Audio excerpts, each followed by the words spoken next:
Hi everyone.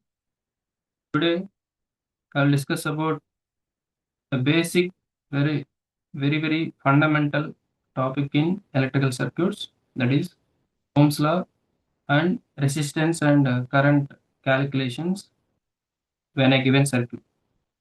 So basically, for every electrical circuit, the basic fundamental principle that follow is Ohm's law. From the Ohm's law only, all other principles and circuit calculations, understanding of current flow in the circuits, everything will be based on Ohm's law only.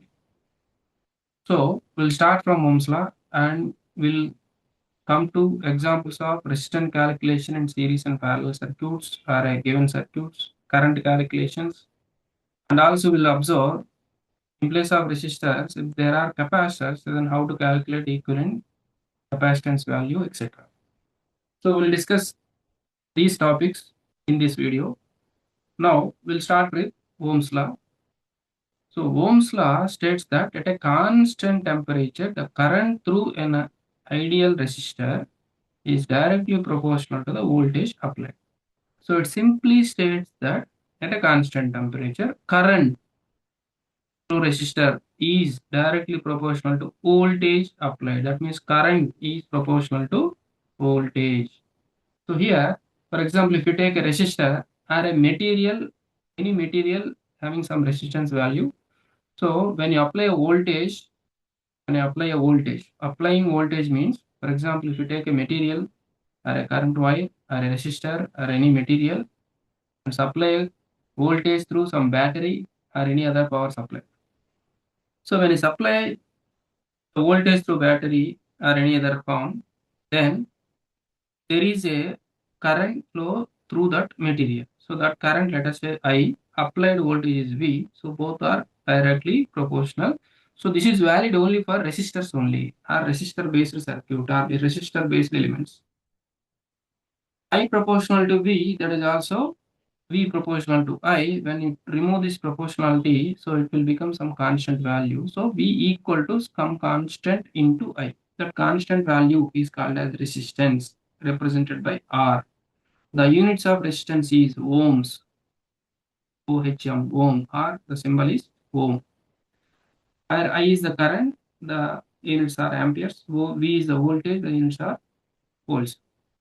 So this is the basic formula we'll usually apply for a number of times in case of circuits, where V equal to I into R or R into I. So V equal to IR, or when you alternatively write I is equal to V by R. If you want to measure current, so formula for current is I equal to V by R.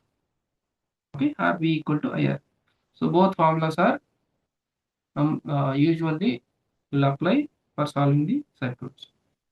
So the limitations of Ohm's law are this: Ohm's law cannot be applied to all types of devices or circuit elements like diode, transistors, etc. This is only applicable for resistors only. If they are not resistors, the formula can be different, or we cannot apply.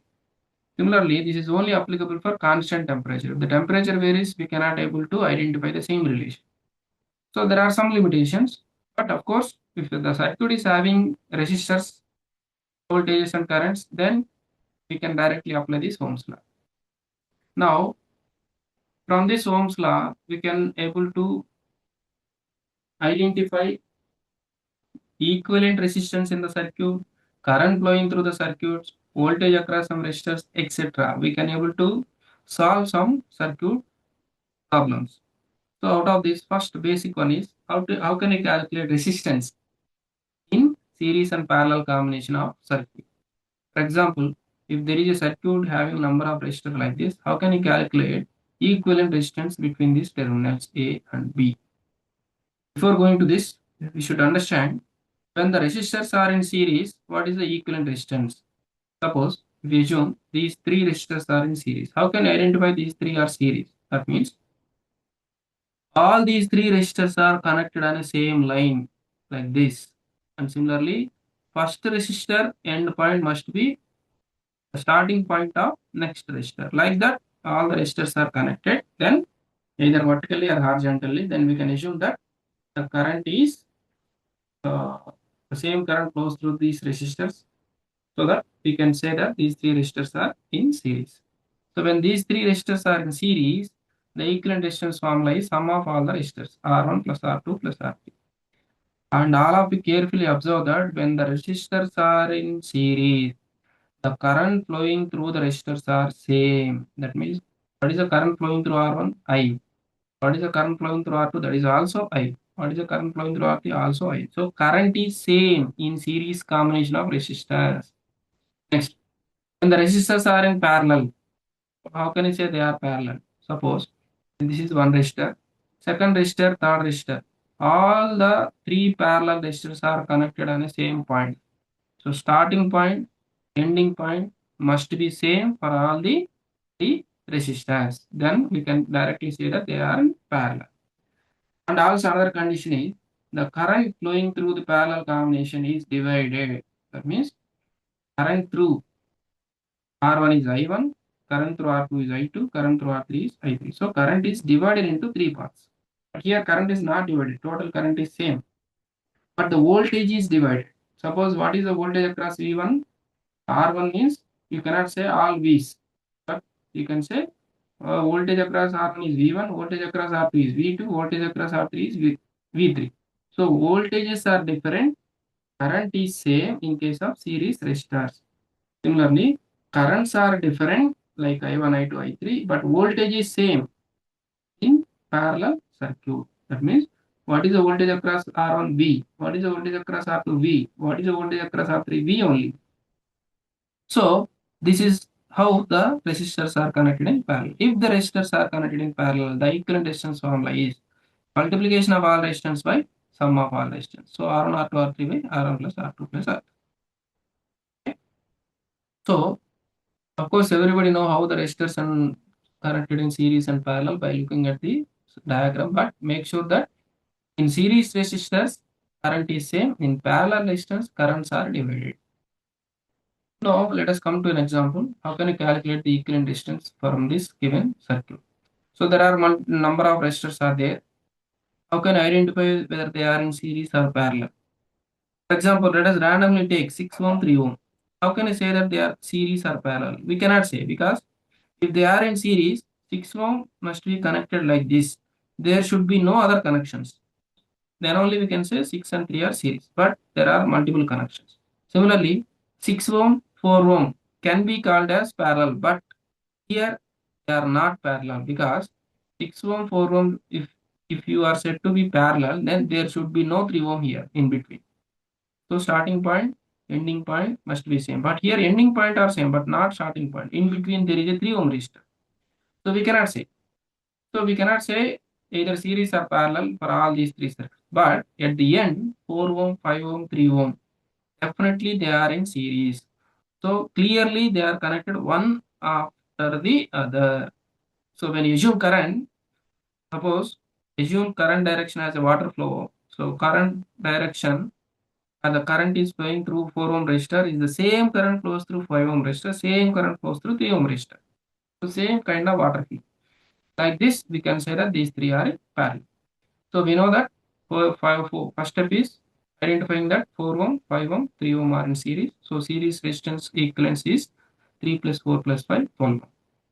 Next step is, before going to the next step, replace all these three resistors with 12 ohm. So replace all these three with 12 ohm. So here, next step 2 is identifying that 4 ohm, 12 ohm are in parallel because we can clearly say 4, 12 are parallel because starting point, ending points are same. When they are in parallel, formula is R1 R2 by R1 plus R2. So 4 into 12 by 4 plus 12, that is 3 ohm. So before going to step 3, make sure that these two resistors are replaced with the equivalent one. So replace these two with 3 ohm. Now step 3 is identifying that 3 ohm, 3 ohm are in series because they are connected one after the other. So summation that is equal to 6 ohm. Before going to the next step, replace these two resistors with 6 ohm. So again we can identify that 6 ohm are parallel because starting point and ending point are same. So 6 and 6 are parallel. So 6 into 6 by 6 plus 6, that is 3 ohm. Again, before going to the next step, replace these two resistors with 3 ohm like this.